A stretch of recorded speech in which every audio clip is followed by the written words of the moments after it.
우리는 역사상 가장 이상한 순간을 살고 있습니다. 인간이 만든 도구가 인간을 넘어섭니다. 더 빨리, 더 정확하게, 더 창조적으로. 그리고 우리는 그것을 멈출 수 없습니다. 왜냐하면 이미 넘어섰기 때문입니다. 오늘 우리가 탐구할 것은 단순한 기술 이야기가 아닙니다. 기술이 만드는 인간, 그리고 그 기술의 주인이 될 수 있는 인간에 관한 이야기입니다. 제4편에서 우리는 무엇을 보았습니까? 4대 문명권의 재편, 서구 문명권, 중화 문명권, 이슬람 문명권, 인도 문명권. 이 4개의 거대한 세력이 지금 이 순간 지구상에서 새로운 질서를 놓고 경쟁하고 있습니다. 그런데 이 경쟁이 총과 칼의 경쟁일까요? 아닙니다. 과거 제국주의 시대처럼 영토를 차지하는 경쟁일까요? 아닙니다. 이제는 기술을 놓고 하는 경쟁입니다. 미국은 엔비디아와 오픈AI로 AI 패권을 장악하려 합니다. 중국은 화웨이와 바이두의 AI로 동아시아 질서를 주도하려 합니다. 인도는 IT 산업으로 정보기술의 중심이 되려 합니다. 반도체, AI, 양자 컴퓨팅. 이것들이 21세기의 새로운 전쟁터입니다.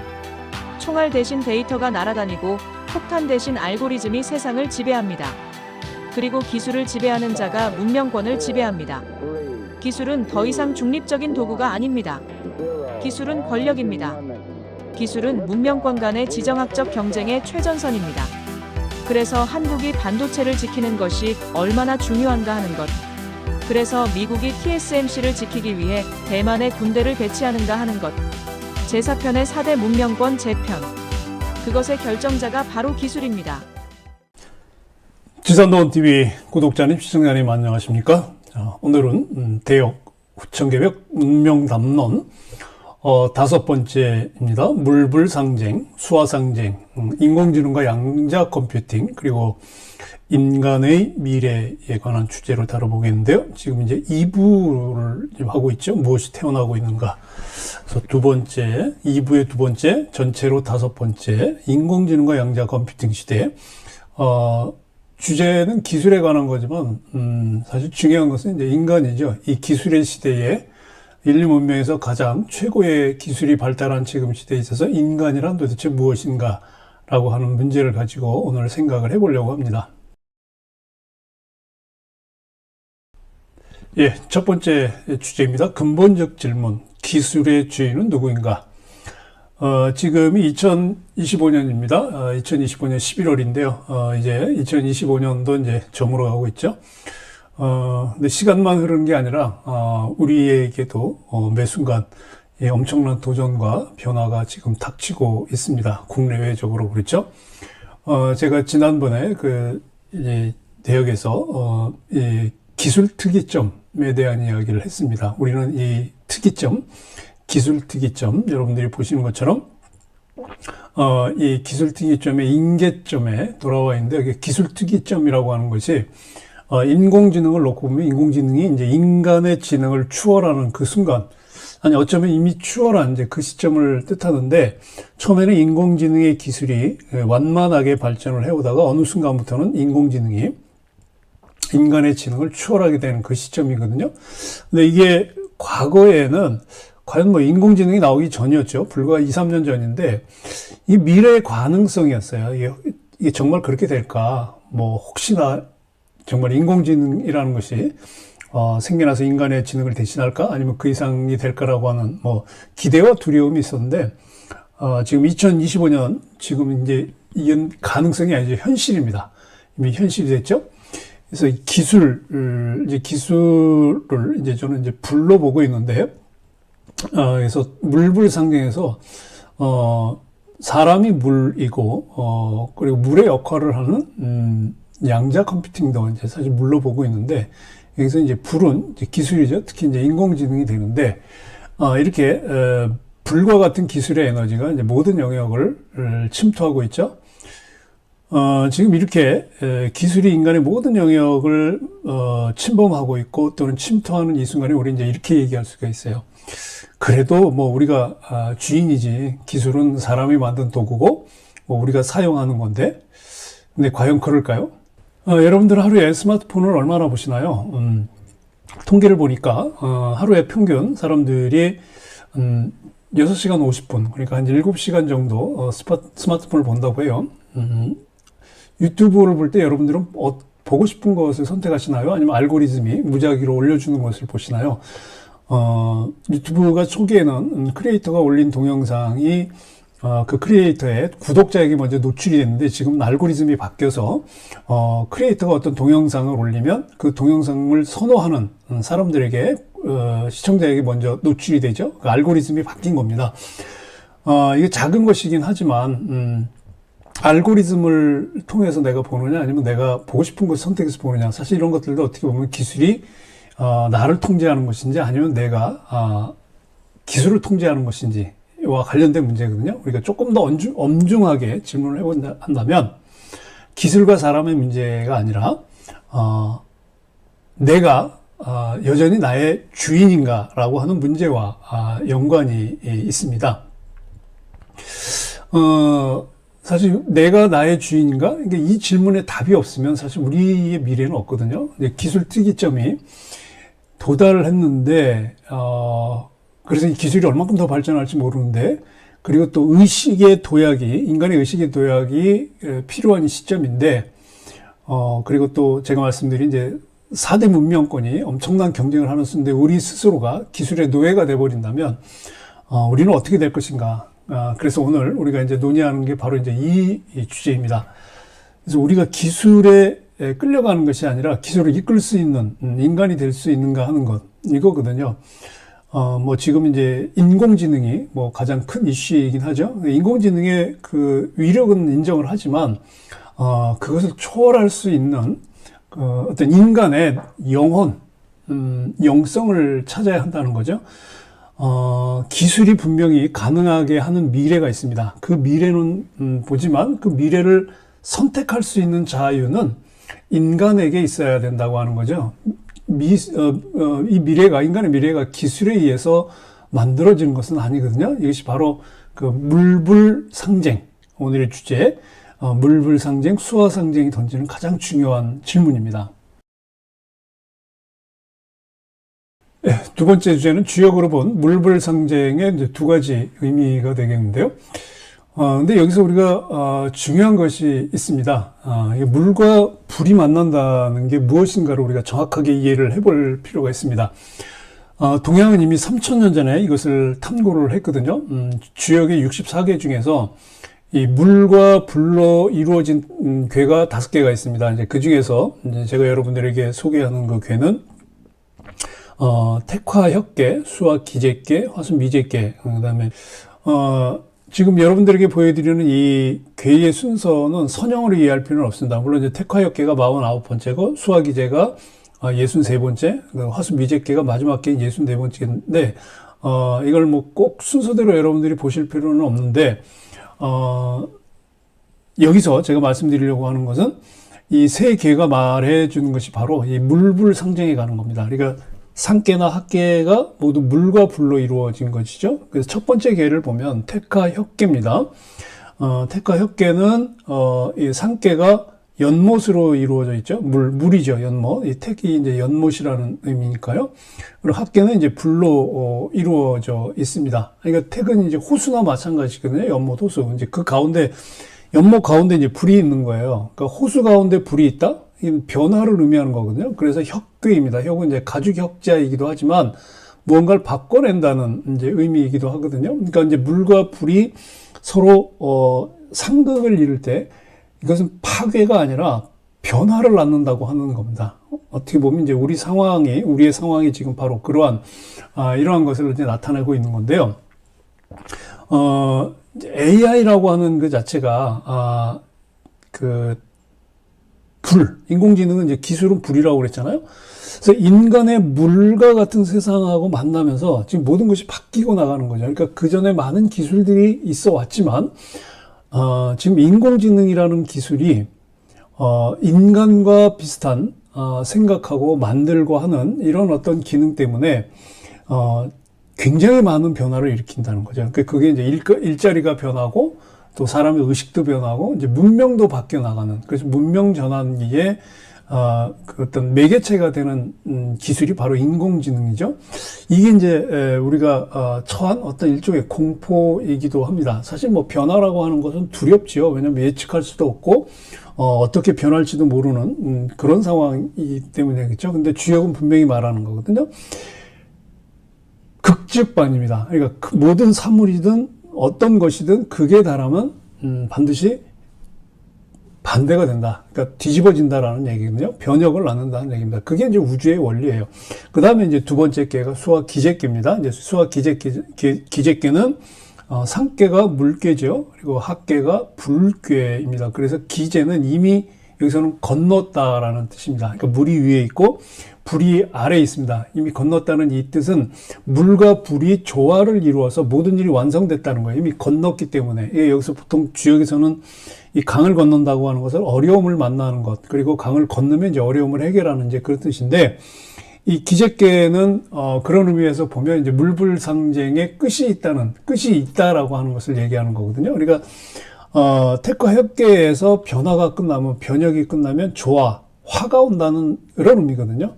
그러니까 극에 달한 것은 반드시 없어지는 것이 아니라 새로운 균형점으로 넘어간다고 하는 것을 기재께가 얘기하는 거거든요. 지금은 인공지능과 사람이 서로의 능력을 놓고 부딪히고 싸우는 것 같지만 결국은 인공지능과 인간은 조화할 수밖에 없다는 거예요. 왜냐하면 어떤 기술이 나타나든 인류의 역사는 항상 그랬고 그것이 또 우주의 법칙이기 때문에 그렇거든요. 그래서 기재께는 모든 것은 결국 건너간다는 거예요.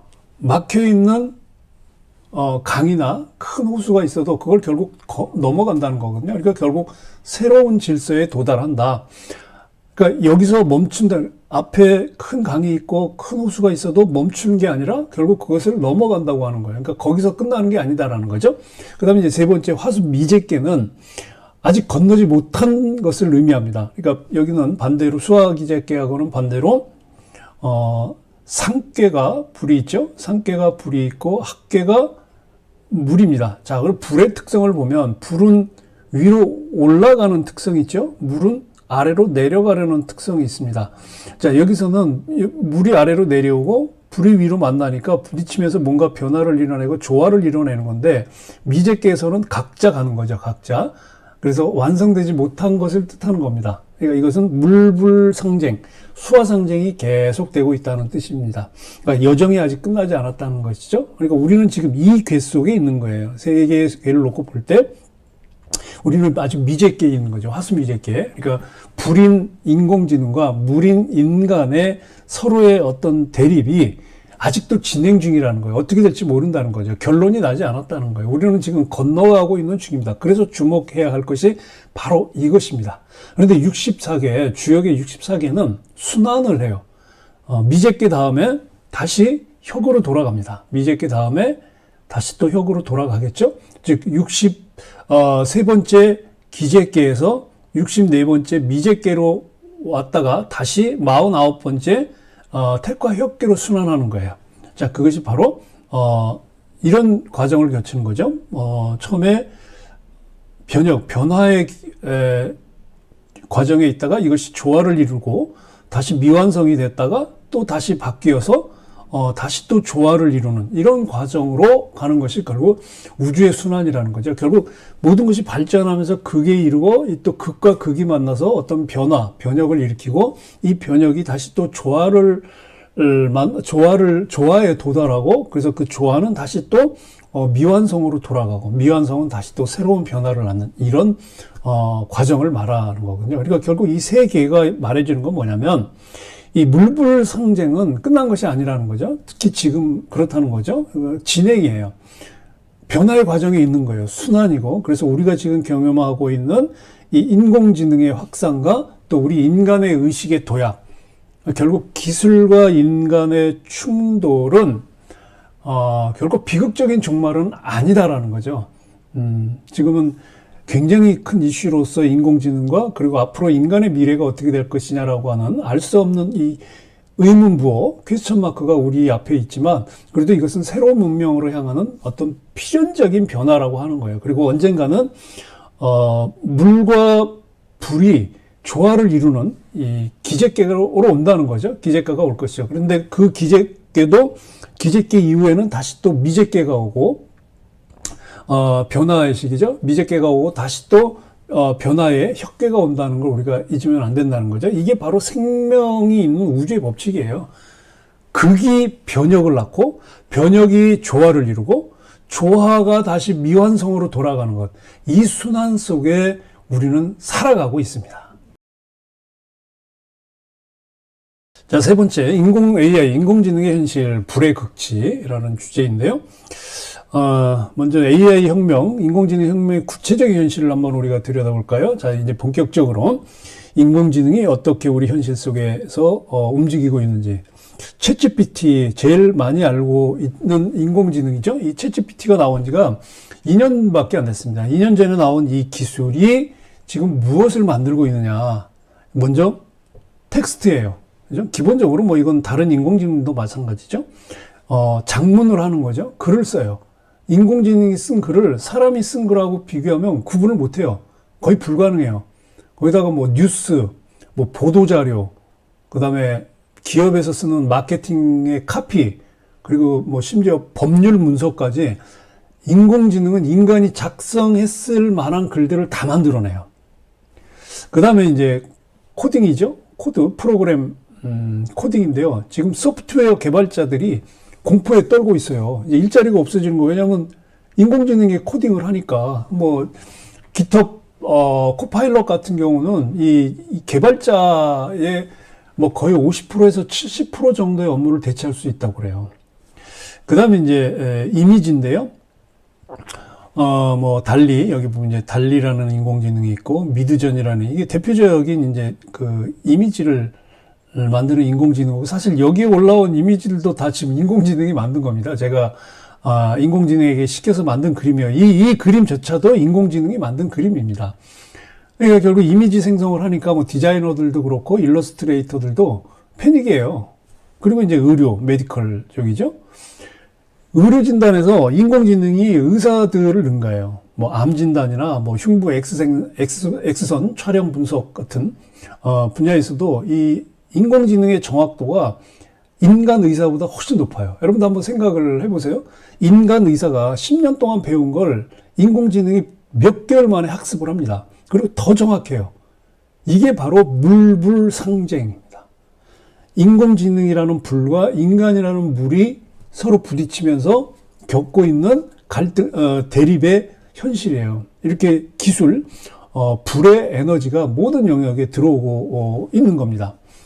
그 다음에 이제 두 번째로 우리가 볼 것이 노동시장인데, 이게 노동시장의 대진입니다. 그렇다면 이게 어떻게 우리 삶을 변화시키느냐? 통계가 얘기해 준 거예요.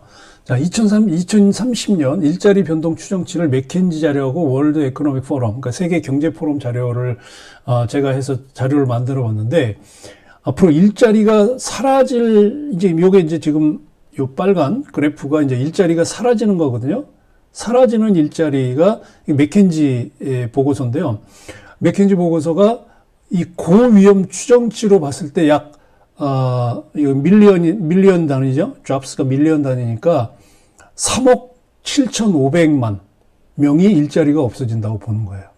앞으로 5년 동안. 그리고 세계 경제 포럼에서의 통계는 맥켄지보다는 조금 낮아요. 한 9,200만 명 정도로 지금 예측을 하고 있고요. 대신에 이제 또 새로 생겨나는 일자리를 세계 경제 포럼은 맥켄지보다 조금 더 높게 보고 있는데 한 1억 7천만 개 새로운 일자리가 만들어질 거다.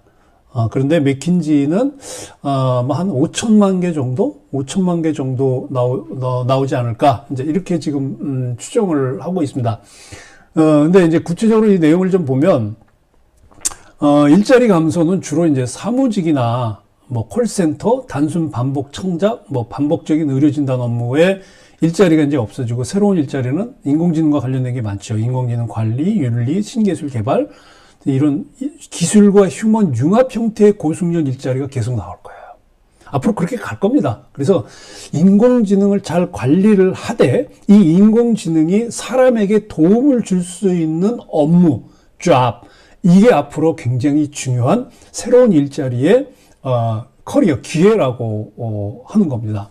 그래서 이런 어떤 시나리오는 지금 맥킨지나 세계경제포럼에 없어지는 일자리와 새로 생겨나는 일자리 시나리오는 뭐 앞으로 이제 업무의 자동화 속도라든지 그다음에 이제 국가의 사회 정책이라든지 뭐 산업 구조의 어떤 변화에 따라서 좀 차이는 있을 수도 있어요. 특히 이제 이 맥켄지 같은 경우 통계를 보니까 8억 명까지도 보고 있어요.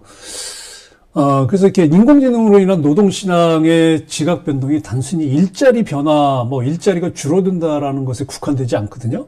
일자리가 양적으로 주는 것뿐만 아니라 구조적으로 또 질적으로 변동이 동반되는 거예요. 말씀드렸죠? 앞으로 생겨나는 일자리는 인공지능이라는 기술을 사람에게 얼만큼 도움이 될 수 있도록 잘 쓸 수 있는 직업, 또 그런 산업들이 앞으로 계속 발전을 할 거라는 거죠. 물론 중간에 한번 뭐 지금 이제 인공지능 거품이 많이 들어있기 때문에 한번 우리가 2000년도에 이 버블, 닷컴 버블을 우리 한번 경험했잖아요. 그러다가 이제 그 버블이 터지면서 제대로 된 IT 기업들만 성장했듯이 이제 IT 버블과 마찬가지로 이제 인공지능도 그 과정을 한번 거치기는 할 겁니다.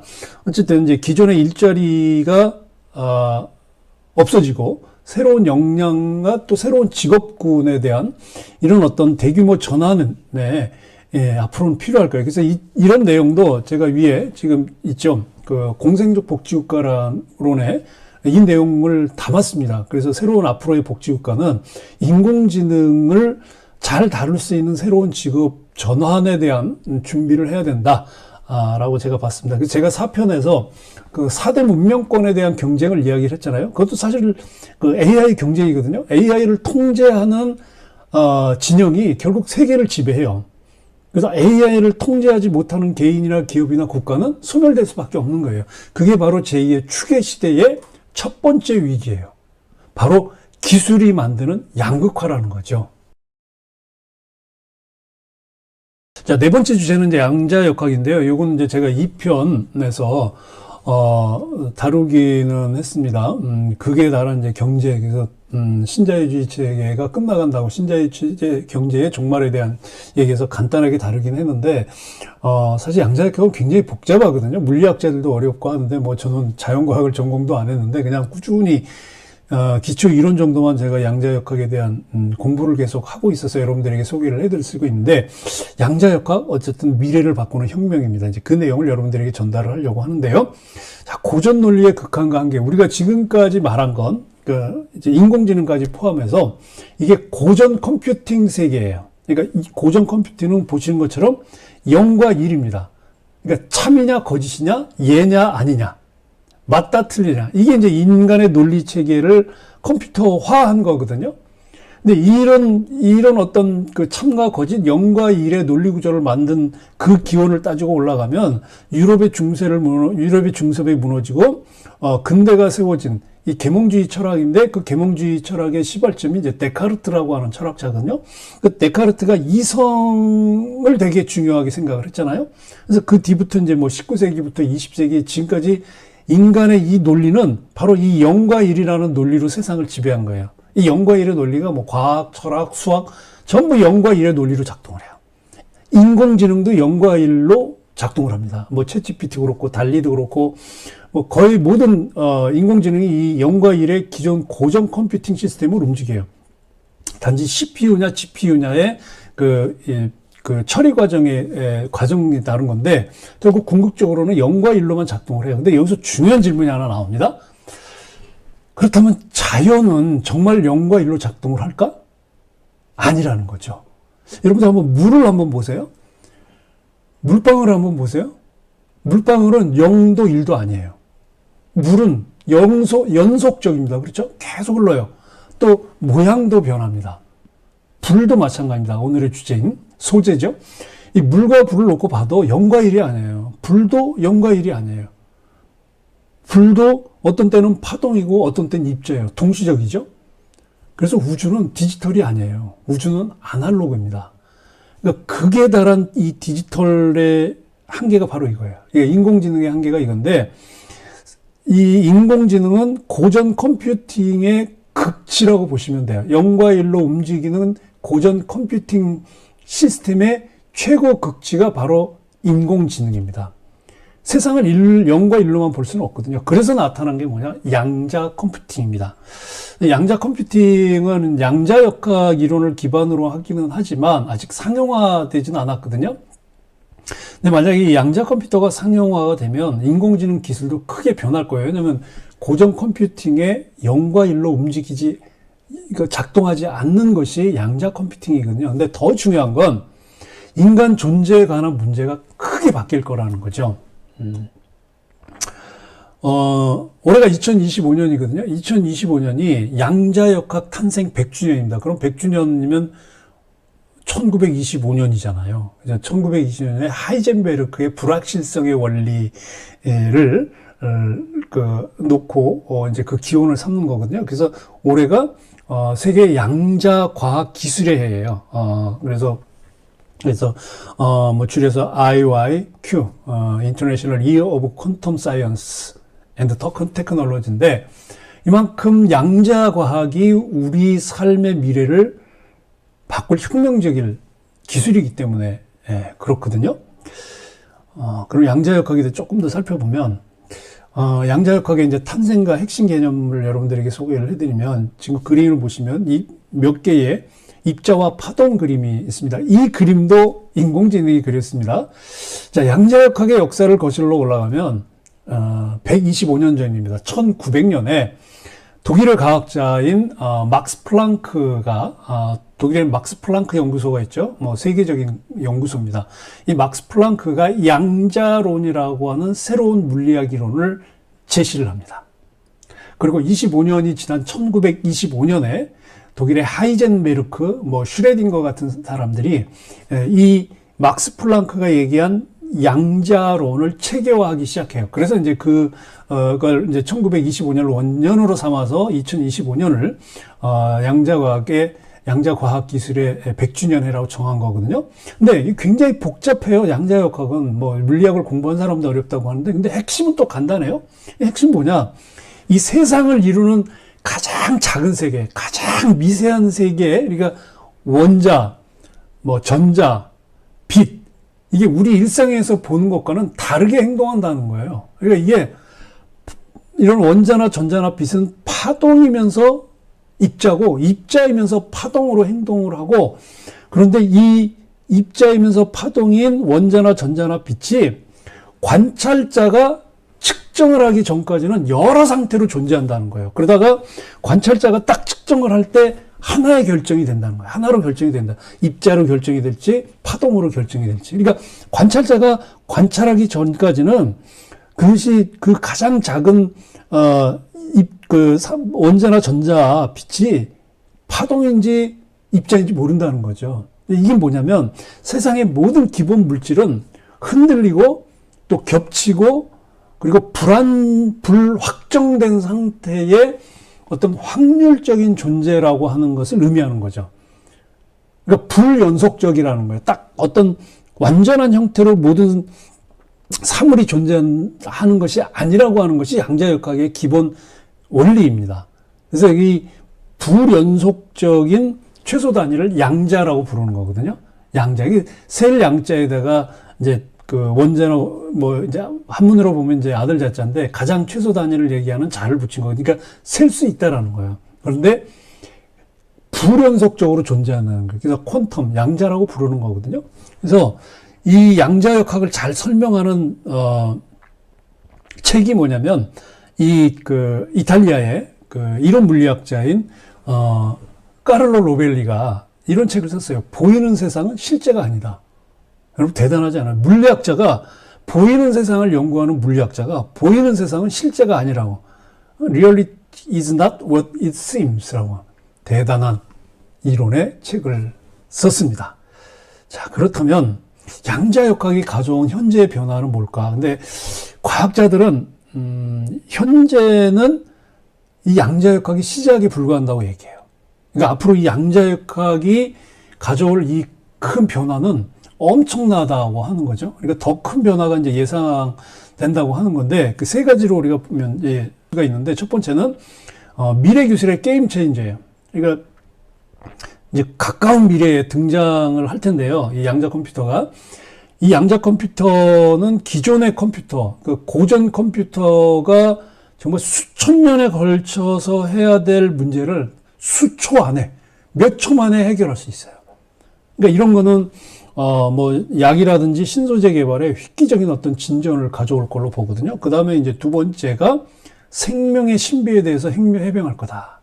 이게 이제 양자생물학인데요. 양자생물학이 점점 발전하고 있어요. 그래서 이 생명 현상을 양자역학으로 이제 완전하게 설명할 수 있게 된다. 뭐, 근데 지금까지도 된 건 있어요. 예를 들면 식물의 광합성이나 철새의 자기장 감지. 철새가 막 수백 킬로, 수만 킬로를 날아가잖아요.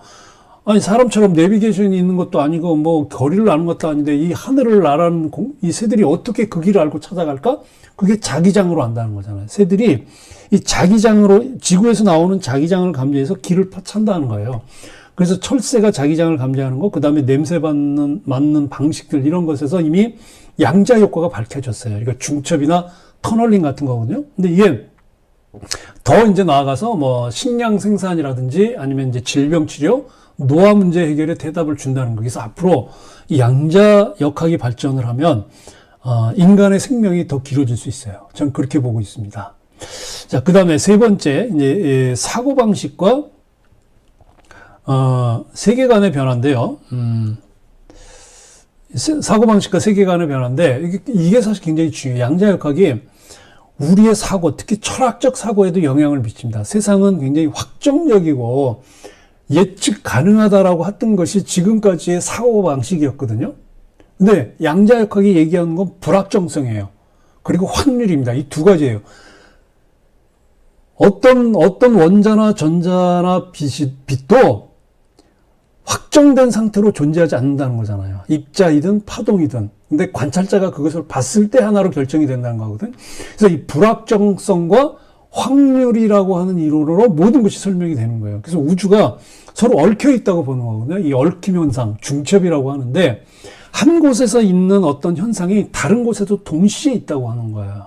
그래서 이 얽힘으로 세상은 얽혀져 있다는 거예요. 그러니까 이곳에서 여기서 이런 형태로 있는 어떤 원자나 전자가 다른 곳에서도 그런 형태로 움직이고 있다라는 거죠. 그러니까 지금까지의 세계관, 지금까지의 어떤 전통적인 사고로는 이해할 수 없는 거죠. 그러니까 새로운 상상력을 가지고 굉장히 포용적인 사고를 할 수가 있게 되는 거예요. 그 중에서도 양자 이론 중에서도 이제 이 중첩하고 불확정성에 대해서 간단히 좀 한번 살펴보려고 하는데요.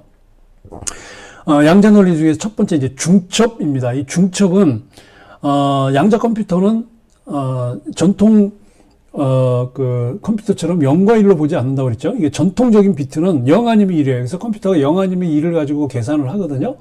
근데 양자 컴퓨팅은 0과 1 사이에 무한한 가능성을 봐요. 그래서 전통적인 그 컴퓨터는 비트라고 보잖아요. 최소 단위를. 근데 양자 컴퓨터에는 큐빗이라고 합니다. 큐빗. 그래서 이 0과 1 사이에 무한한 가능성을 보는 게 바로 중첩이에요. 그래서 이 중첩에 대한 이 해석이 상당히 어려운데 이걸 알려면 우리가 지금까지 가지고 있었던 생각을 비워야 됩니다. 이게 논리의 세계가 아니거든요. 이게 우주의 원리의 세계라서 우리가 양자의 원리를 이해하려면 우리의 생각을 지금까지 가지고 있던 걸 벗어나야 돼요. 자, 그래서 여러분들 이 슈레딩거의 고양이 실험이 아주 유명하거든요. 상자 안에 고양이가 있는데 이 고양이는 죽어 있으면서도 동시에 살아 있다고 보는 거예요. 이게 슈레딩거의 그 실험이거든요. 근데 언제까지? 관찰하기 전까지는. 뚜껑을 열어서 고양이 상태를 보기 전까지는 고양이는 죽어 있거나 살아 있거나요. 확률이죠. 불확실성이에요. 이게 양자의 세계예요. 근데 우리 세상도 그렇지 않나요? 우리 자신도 그렇잖아요. 여러분들 직장인이기도 하고 부모이기도 하고 또 누구의 친구이기도 하고 또 하는 일로 보면 뭐 예술인일 수도 있고 뭐 이렇잖아요. 그러니까 나 자신에게 있어서 이 모든 건 동시에 존재하는 거예요. 부모이면서 자식일 수도 있고 누구의 친구일 수도 있고 직장인일 수도 있고. 그러니까 0이냐 1이냐라고 딱 하나로 정의할 수 없다는 거죠. 이 말은 결국 우리 자신은 중첩된 존재로 살아가는 존재라고 하는 거죠. 양자역학에서 보면. 그래서 우리가 제 3편에서 이제 살펴본 게 이제 의식의 발전 아닙니까? 이게 처음에는 이제 생존의식, 동물적인 본능으로 살다가 자아의식이 발전하고 통합의식으로 올라가는데 지금 제2의 추계 시대는 자아의식으로 사람들이 살아오다가 이제 통합의식으로 나아가고 있다고 하는 거죠. 근데 우주의식이 가장 발전한 인간의 모습인데 사실 이 우주의식은 또 통합의식은 이미 예전에도 이런 의식을 가지고 있었던 사람들이 있습니다. 동양에. 그러니까 아주 없었던 것은 아니거든요.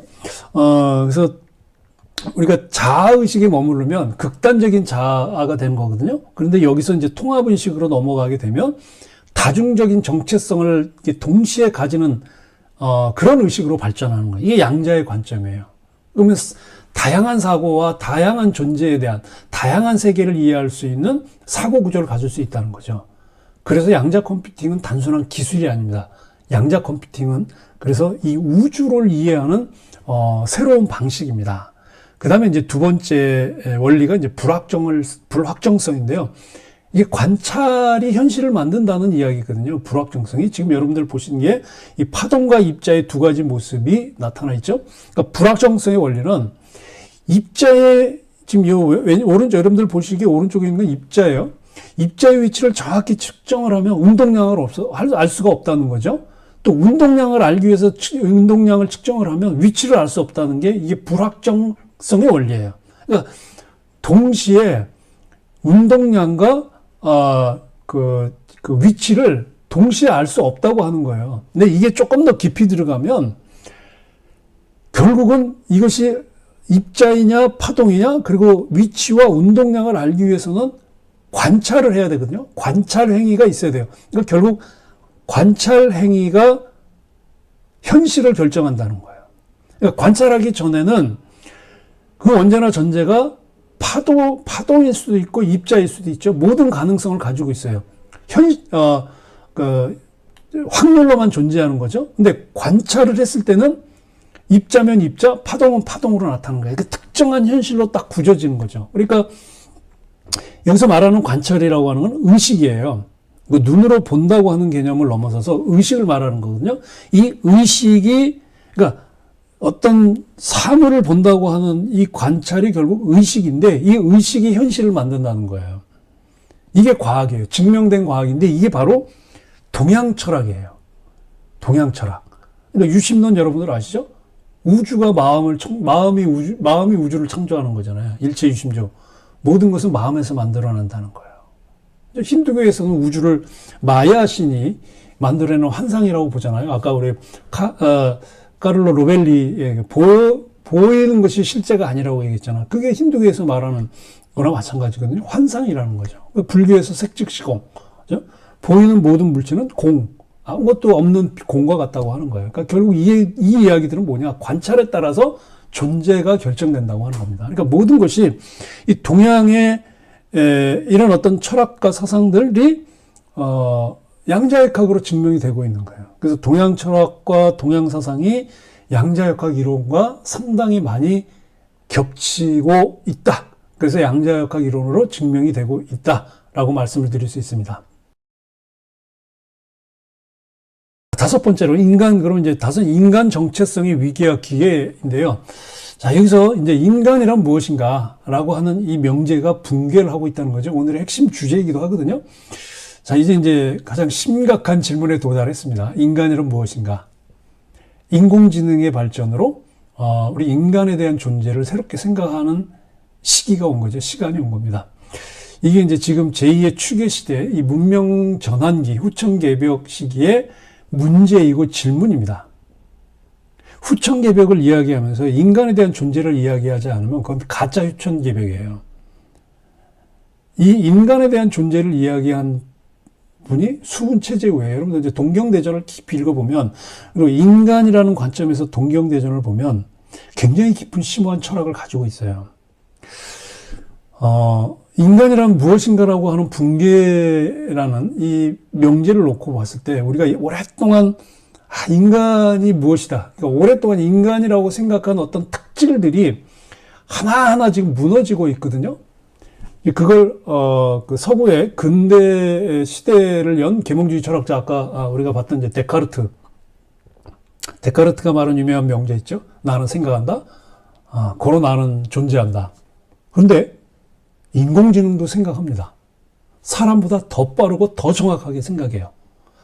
그리고 고대 히랍 철학자 아리스토텔레스가요, 인간은 도구를 만드는 동물이라고 얘기했거든요. 근데 인공지능도 도구를 만들어요. 심지어 인간보다 더 효율적으로 만들어요. 그리고 유럽의 중세 시대를 근대 시대로 바꾼 르네상스 문예혁명이 인간은 창조한다. 이것이 신과 다른 점이다. 그래서 가톨릭이 지배했던 중세 시대의 종말을 가져온 명제가 바로 이것이거든요. 인간이 창조한다는 능력. 종교적 권위에 인간의 능력이 눌려서는 안 된다라고 하는 건데, 그런데 인공지능도 창조를 해요. 음악, 미술, 뭐 장문, 새로운 패턴들 다 만들어내요. 그러면 인공지능이 인간이 할 수 있는 것들을 다 하고 있는 이 시점에 인간만의 그런 고유함은 뭐냐라는 질문을 우리가 맞닥뜨리게 돼요. 자, 여기 이제 실존주의의 문제가 답을 줄 수 있는데, 선택의 자유라고 제가 써냈습니다. 실존주의 철학자 사르트가 이런 얘기했죠. 인간은 본질보다 존재가 선행한다. 그러니까 인간은 본질보다 존재가 선행한다는 건 우리가 태어날 때 정해진 본질이 없다는 거거든요. 이미 딱 어떤 형태로 본질이 정해져서 태어난 게 아니라 우리가 살아가면서 스스로를 만들어가는 거예요. 그래서 우리 본질은 바뀌는 거거든요. 어떻게?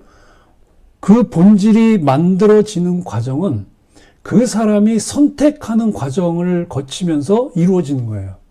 그래서 인간이 가지고 있는 이 고유함이라는 건 뭐냐면 바로 자유롭게 선택하고 그 선택한 것에 대해서는 책임을 지는 것.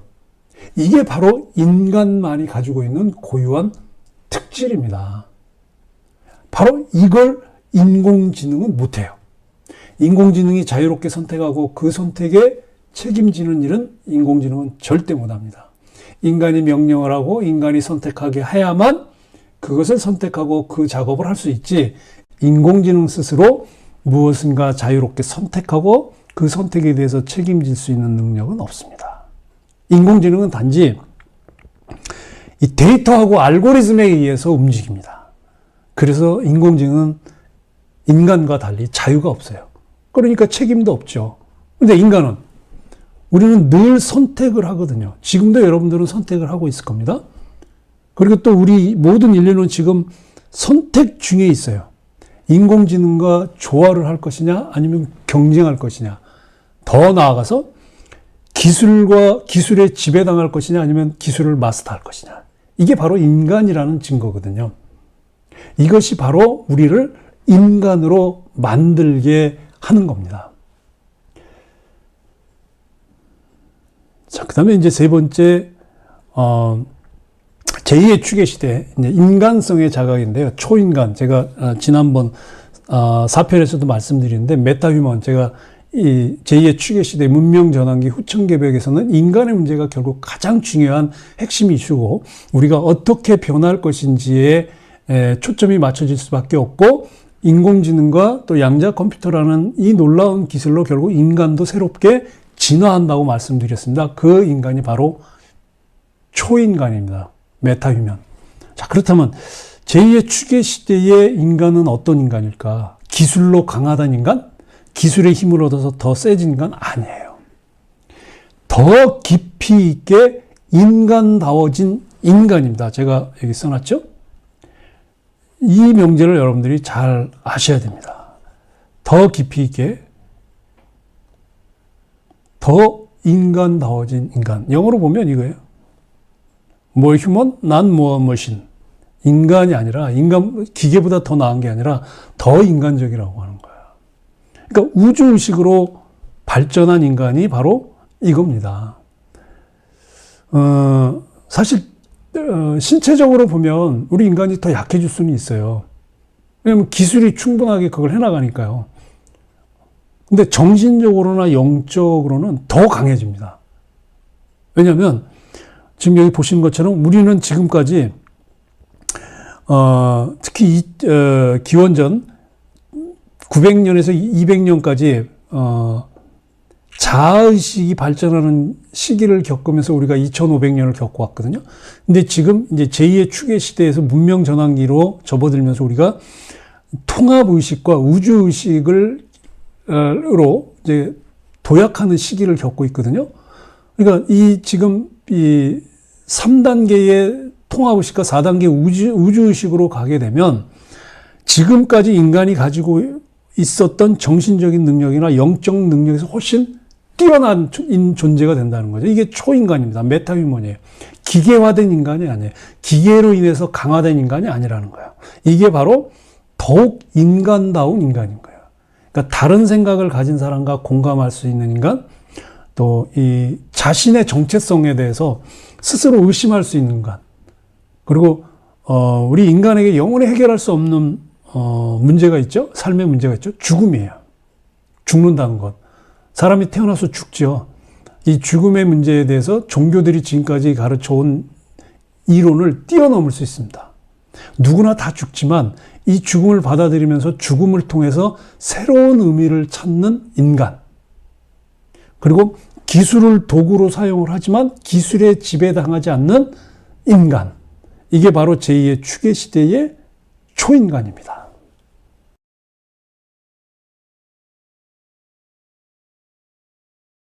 마무리하겠습니다. 2025년이죠. 2025년 지금 기술은 인간을 넘었습니다. 그리고 우리의 의식은 새로운 도약을 준비하고 있고 또 문명권들은 기술로 싸우고 있습니다. 그리고 우리는 이 우주의 순환 속에서 가장 중요한 질문 앞에 서 있습니다. 우리는 이 제2의 추계 시대 문명 전환기의 주인이 될 수 있을 것인가? 그리고 기술이 우리를 이끌도록 할 것인가? 아니면 우리가 기술을 이끌 것인가? 이 물불상쟁, 수화상쟁 속에서 우리는 여전히 인간일 수 있는가? 결국 이 모든 이 기술적인 충돌 끝에 남는 질문은 하나예요. 우리가 아직 우리 자신의 주인인가? 우리가 기계적인 효율을 자꾸 추구할수록 우리는 기술의 노예가 될 수밖에 없어요. 그런데 인간적인 가치를 추구할 때 우리는 비로소 이 기술을 초월하고 마스터할 수 있습니다. 인공지능보다 더 빠르게 생각하는 인간이 아니라 사실 그건 불가능합니다. 더 깊이 있게 인간다워진 인간, 즉 자유로운 선택과 책임, 우주의식의 도약을 경험한 초인간이 되는 것이 바로 이 시대의 과제입니다.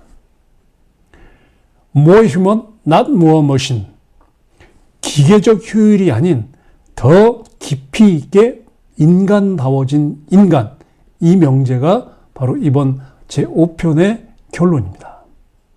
우리는 이 물불상쟁의 순환 속에서 기술과 인간이 부딪히는 기술과 인간의 경쟁의 충돌이 극에 달한 상태 속에서 여전히 인간일 수 있을까? 여러분들 한번 생각을 나눠주십시오. 우리는 이 물불상쟁의 순환 속에서 여전히 인간이 있을 수 있을지, 여전히 인간으로 남을 수 있을지, 이 질문의 답이 우리의 미래입니다. 시청해 주셔서 감사합니다.